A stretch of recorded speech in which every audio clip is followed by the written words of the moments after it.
நீங்க சில நேரம் இப்படி ஃபீல் பண்ணியிருக்கீங்களா? நான் ஏன் இப்படி ரியாக்ட் பண்றேன்? எனக்கு ஏன் இந்த விஷயம் ரொம்ப பயமா இருக்கு? ஏன் இந்த மிஸ்டேக்க நான் திரும்ப திரும்ப பண்றேன்? இந்த கேள்விக்கெல்லாம் ஆன்சர் உங்க பிரசன்ட்ல இல்ல, உங்க பாஸ்ட்ல இருக்கு. இன்னைக்கு இந்த எபிசோட்ல நம்ம சைல்ட்ஹுட் பத்தி பேச போறோம். மெமரிஸ் இல்ல, பர்த்டேஸ் இல்ல, கேம் இல்ல, பட் சைலண்டா ரெக்கார்ட் ஆன ஒரு மூமெண்ட்டை பத்தி பேச போறோம். ஒரு சின்ன சீன் இமேஜின் பண்ணலாம். ஒரு சின்ன பையன் இருக்கான். அவங்க வீட்டுக்கு கெஸ்ட் எல்லாம் வராங்க. அவன் ஏதோ பேசுறான், சிரிக்கிறான். சடனா யாரோ சொல்றாங்க, சும்மா இரு, பேசாத, பெரியவங்க முன்னாடி சைலண்டா இரு அப்படின்னு. அந்த செகண்ட்ல அவன் அழல, ஆர்கியூ பண்ணல. பட் அவனோட சப்கான்சியஸ் மைண்டுக்குள்ள இப்படி பேசக்கூடாது, பேசினா தப்பு அப்படின்றது ரெஜிஸ்டர் ஆயிடுது. இயர்ஸ் போகுது, அந்த பையன் பெரிய பையன் ஆகுறான், ஆஃபீஸ் போறான், கான்ஃபரன்ஸ்ல மீட்டிங்ல பேச சான்ஸ் கிடைக்குது. பட் அவன் பேசல. யாரும் அவனை பேசாதன்னு சொல்லல. அவனோட மைண்ட்ல பேசினா ப்ராப்ளம் அப்படின்னு ரெஜிஸ்டர் ஆயிருக்கு. ஸோ அவன் பேசல. இதுதான் ப்ராப்ளம். இதுதான் சைல்ட்ஹுட் ப்ரோக்ராமிங். பிக் ட்ராமா வேணாம், அபியூஸ் தேவையில்லை, ஸ்மால் ரிப்பீட்டட் மூமெண்ட்டே போதும் இந்த சப்கான்ஷியஸ் மைண்ட். இன்னொரு சீன் இமேஜின் பண்ணலாம். ஒரு பொண்ணு இருக்கா. அந்த பொண்ணு எக்ஸாம்ல நல்லா படிச்சு 90 மார்க்ஸ் ஸ்கோர் பண்றா. வீட்டில் எடுத்துட்டு வந்து மார்க் ஷீட்டை காமிக்கும் போது நீ ஏன் 100 மார்க் வாங்கல அப்படின்னு கேட்குறாங்க. சரி, இன்னொரு எக்ஸாம் வருது, அதுல இன்னும் எஃபர்ட் போட்டு 92 வாங்கினா.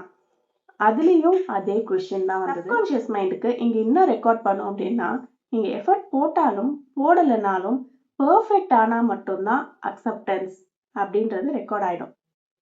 இயர்ஸ் ஆகுது, பெரிய பொண்ணு ஆகுறா, அவள் ஒர்க்குக்கு போகிறா, அங்கே ஒர்க் பண்ணுறா, நல்லா ஹார்ட் ஒர்க் பண்ணுறா. பட் அவளுக்கு அந்த சாட்டிஸ்ஃபேக்ஷனே இல்லை. அவுட் சைட்ல பீப்புள் எல்லாம் சொல்றாங்க நீ ரொம்ப பெர்ஃபெக்டா இருக்க அப்படின்னு. ஆனா இன்சைட்ல உங்க சப்கான்ஷியஸ் மைண்ட் ஒத்துக்கல. ரொம்ப பெரிய ட்ரூத் ஒன்று சொல்றேன். உங்களுக்குள்ள இருக்கிற இந்த ஃபியர், டவுட், ஹெசிடேஷன் இதெல்லாம் பேட் கேரக்டர் இல்லை. இது ஓல்டு சர்வைவல் ஸ்ட்ராட்டஜி. சைல்ட்ஹுட்ல லவ் வேணும், சேஃப்டி வேணும், அக்செப்டன்ஸ் வேணும். அதனால நம்ம மைண்ட் ஒரு பேட்டர்னை கிரியேட் பண்ணுது. அந்த பேட்டர்ன் அடல்ட் ஆனாலும் மாறாம அப்படியே நிக்குது. நீங்க இப்ப சேஃபா இருந்தாலும் உங்க மைண்ட் ரொம்ப அலர்ட்டா இருக்கும்.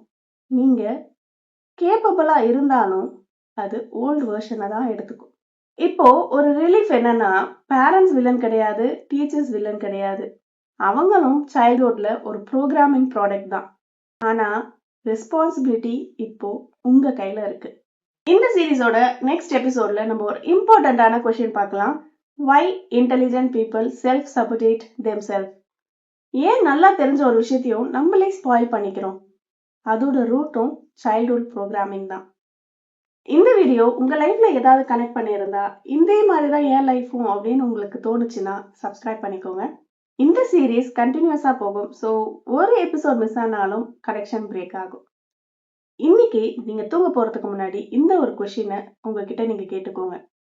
இந்த பயம் என் சைல்ட்ஹுட்ல எங்க இருந்து ஸ்டார்ட் ஆச்சு? அதுக்கான ஆன்சர் உடனேவும் வரலாம், இல்லை கொஞ்சம் டைம் எடுத்தும் வரலாம்.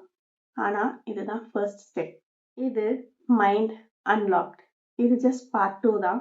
சிரிக்கலாம், சிந்திக்கலாம், கொஞ்சம் கொஞ்சம் ஹெல்ப்பும் பண்ணலாம். I am Nithyasri from LTH.